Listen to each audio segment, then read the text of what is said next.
Hi friends, evening snacks செய்ய போகிறோம். இதில் பாதி கோஸ் எடுத்துன்னு கட் பண்ணிக்கலாம்.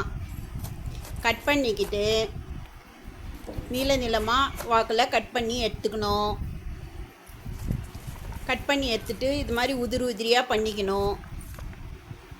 பண்ணி எடுத்து வச்சுக்கலாம்.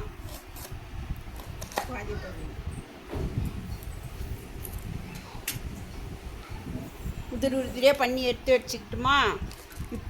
இப்போது கார்ன்ஃப்ளவர் ஒரு இது போடணும். ஒரு மூடி, ஒரு கப் கார்ன்ஃப்ளவர் போடணும். ஒரு கப் கடல மாவு போடணும். ஒரு ஸ்பூன் மிளகாய்த்தூள், ஒரு ஸ்பூன் உப்பு, ஒரு ஸ்பூன் சிக்கன் மசாலா, ஒரு ஸ்பூன் இஞ்சி பூண்டு பேஸ்ட், கொஞ்சமாக கலருக்காக ஃபுட் கலர் சேர்த்துக்கலாம். ஃபுட் கலர் சேர்த்துட்டு எல்லாம் மிக்ஸ் பண்ணி கலாரிக்கலாம். இந்த குட்டி பிரேக்கில் ஒரு காஃபி போட்டு எடுத்துக்கிட்டேன் நான். எல்லாம் மிக்ஸ் பண்ணி நல்லா பிசைஞ்சிக்குங்க. பிசைஞ்சி நல்லா எடுத்துங்க. கொஞ்சம் கொஞ்சமாக தண்ணி தெளித்து பிசைங்க. மொத்தமாக தண்ணி ஊற்றாதீங்க. கொஞ்சம் கொஞ்சமாக தெளிங்க.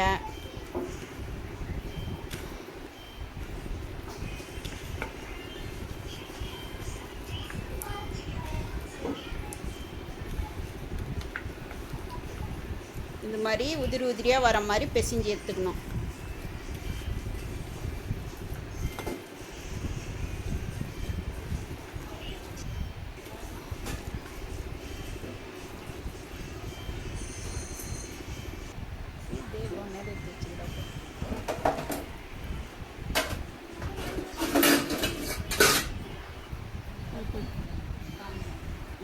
இந்த மாதிரி உதிரியாக எடுத்துங்க. இப்போ எண்ணெய் ஊற்றி கடாயில் காய வச்சுக்கலாம்.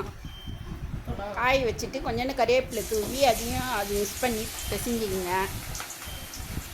பிசைஞ்சி எண்ணெய் காஞ்சோடனே இது மாதிரி உதிரியாக போடுங்க. கொஞ்சமாக போடுங்க. மொத்தமாக போனீங்கன்னா எண்ணெய் கவுத்துக்கும்.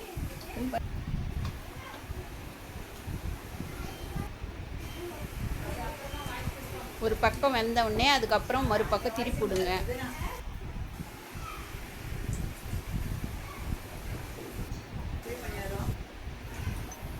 பாருங்கள், இப்போ நல்லா வெந்துச்சிங்களா. இப்போது திருப்பி விடணும். பாருங்கள், இப்போ நல்லா மொறுன்னு ஸ்நாக்ஸ் ரெடி ஆயிடுச்சு. ஈவினிங் ஸ்நாக்ஸ்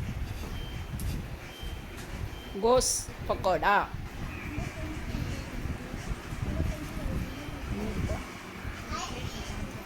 இப்போது பிளேட்டில் நம்ம இது பண்ணலாம், ட்ரான்ஸ்ஃபர் பண்ணலாம். சாஸ் கொஞ்சம் வச்சுக்கிட்டு ஹாய் பாய் ஃப்ரெண்ட்ஸ். நாளைக்கு என்ன ஸ்நாக்ஸ் போடலான்னு யோசிக்கலாம்.